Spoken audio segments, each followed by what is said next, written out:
Nama Mauro Zylstra belakangan menarik perhatian. Striker Volendam berusia 19 tahun itu disebut tertarik untuk menjalani proses naturalisasi menjadi WNI.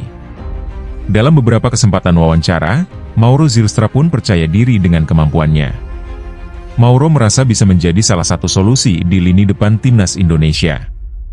Ketua Umum PSSI, Erick Thohir berbicara mengenai kans Mauro Zylstra dinaturalisasi. Menurut Erick, kemungkinan untuk itu masih belum ada.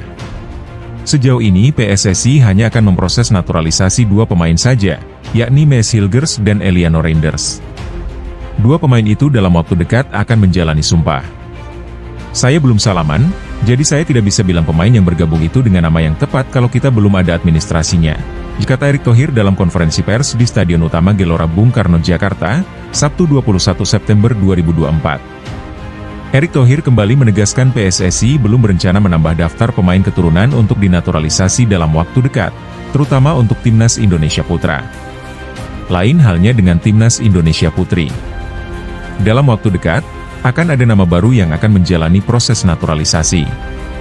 Sampai hari ini di Timnas Senior belum ada nama lain. Kalau di Putri ada, itu pun kita harus bicara kepada pemerintah, jelas Erick Thohir. Mauro Zylstra dalam sebuah wawancara di channel YouTube milik Yusa Nugraha, mengungkapkan perkembangan teranyar soal proses naturalisasinya.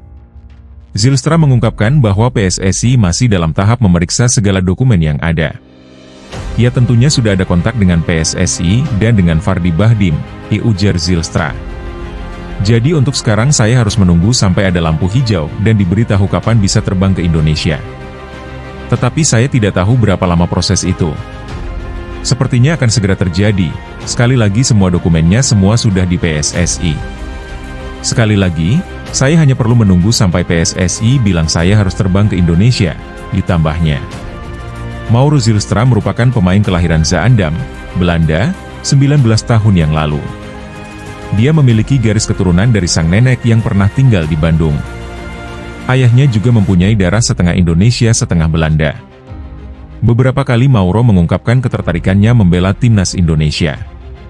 Mauro Zylstra sempat menimba ilmu di Akademi Pemain Muda AS Alkmaar dan NEC Nijmegen.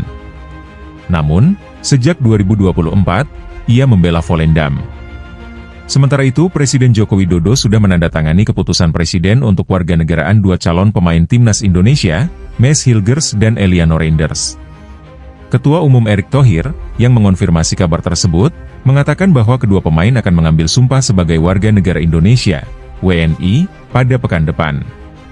Kalau naturalisasi Presiden sudah tanda tangan Maes Hilgers dan Eliano Reinders sehingga tinggal angkat sumpah minggu depan, ujar dia dalam sesi jumpa pers di Stadion Utama Gelora Bung Karno, Senayan, Jakarta Pusat, Sabtu, 21 September 2024. Erick mengatakan percepatan naturalisasi Hilgers dan Eliano dilakukan untuk mengejar tenggat waktu pendaftaran pemain Timnas Indonesia untuk kualifikasi Piala Dunia 2026 zona Asia. Pekan depan ini sangat penting karena kan ada deadline register pemain. Jadi, ada proses angkat sumpah, administrasi lainnya, pendaftaran, pergantian asosiasi, ini kan tidak mudah. Jadi kita ada waktu seminggu, kita coba. Mudah-mudahan kalau Maes dan Eliano bisa bergabung, berarti untuk Bahrain dan Cina kita punya kekuatan tambahan, apalagi kita tahu ada beberapa pemain yang cedera kemarin, kata Erick menambahkan. Pengambilan sumpah WNI Maes dan Eliano bakal dilakukan di Kedutaan Besar Republika Indonesia di Belanda. Hal tersebut menjadi salah satu upaya PSSI menghormati kesibukan Maes dan Eliano bersama klubnya mengingat masa FIFA Matchday yang sudah berakhir. Kementerian Hukum dan HAM juga sudah mengonfirmasi akan mengirim perwakilan ke sana untuk mengurus proses tersebut. Maes Hilgers dan Eliano Reinders diproyeksikan untuk memperkuat Timnas Indonesia yang sedang berjuang di kualifikasi Piala Dunia 2026 zona Asia. Skuad Garuda saat ini menempati urutan keempat klasemen sementara grup F dengan koleksi 2 poin. Tim asuhan Shin Tae-yong selanjutnya dijadwalkan bertandang ke markas Bahrain pada 10 Oktober dan Cina pada 15 Oktober 2024. Kehadiran kedua pemain akan menambah daftar pemain naturalisasi dalam skuad Timnas Indonesia. Akhir-akhir ini isu naturalisasi pemain terus jadi perbincangan banyak pihak. Apalagi belum lama ini salah satu anggota Komisi X DPR RI dari fraksi Gerindra Nuroji menyampaikan pendapatnya yang mengaku tak begitu bangga dengan kemenangan Timnas Indonesia. Dalam pernyataannya, ia juga menyoroti soal naturalisasi pemain yang dilakukan PSSI. Ini ia ungkapkan dalam rapat kerja Komisi X DPR RI bersama Menteri Pemuda dan Olahraga, Menpora, dan PSSI, pada Selasa 17 September 2024. Nuroji menanyakan sampai kapan batas waktu PSSI akan melakukan naturalisasi pemain.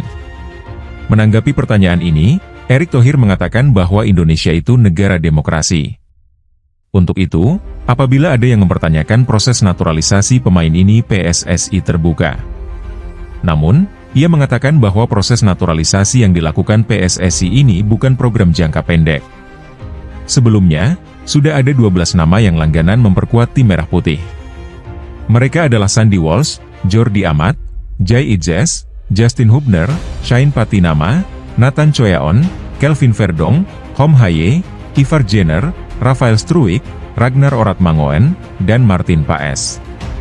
Tak mau kalah dengan Indonesia, Malaysia dan Vietnam pun melakukan naturalisasi pemain. Mereka merekrut pemain-pemain berdarah Amerika Latin. Aturan FIFA memperbolehkan setiap negara melakukan naturalisasi pemain asing. Meski pemain itu tidak punya darah keturunan sama sekali. Syaratnya, pemain itu harus sudah berlaga di negara tersebut selama 5 tahun. Hal itu pun sudah lazim dilakukan tiap negara. Para tetangga Indonesia kini gencar melakukannya, seperti dirangkum dari berbagai sumber. Vietnam teranyar menaturalisasi pemain asal Brasil, Rafaelson Bezerra Fernandes yang namanya kini berganti jadi Nguyen Xuan San. Nguyen Xuan San berusia 27 tahun dan berposisi sebagai striker. Dirinya sudah main di Liga Vietnam sejak tahun 2020. San dinilai bakal didaftarkan ke FIFA pada tahun 2025 mendatang. Akan tetapi, dirinya bisa mulai berkompetisi di Piala AFF akhir tahun 2024 ini karena tidak masuk dalam kalender resmi FIFA. Malaysia sudah melakukannya lebih dulu. Negeri jiran melakukannya sejak akhir tahun 2023 dengan menaturalisasi Endrick Dos Santos, 29 tahun, Paulo Joseu, 35 tahun, dan Romel Morales, 27 tahun. Endrick dan Joseu sama-sama berasal dari Brasil, keduanya adalah gelandang serang. Sementara Morales, berasal dari Kolombia dan bermain sebagai striker. Kamboja juga gencar melakukan naturalisasi dengan menggaet 2 pemain asal Jepang.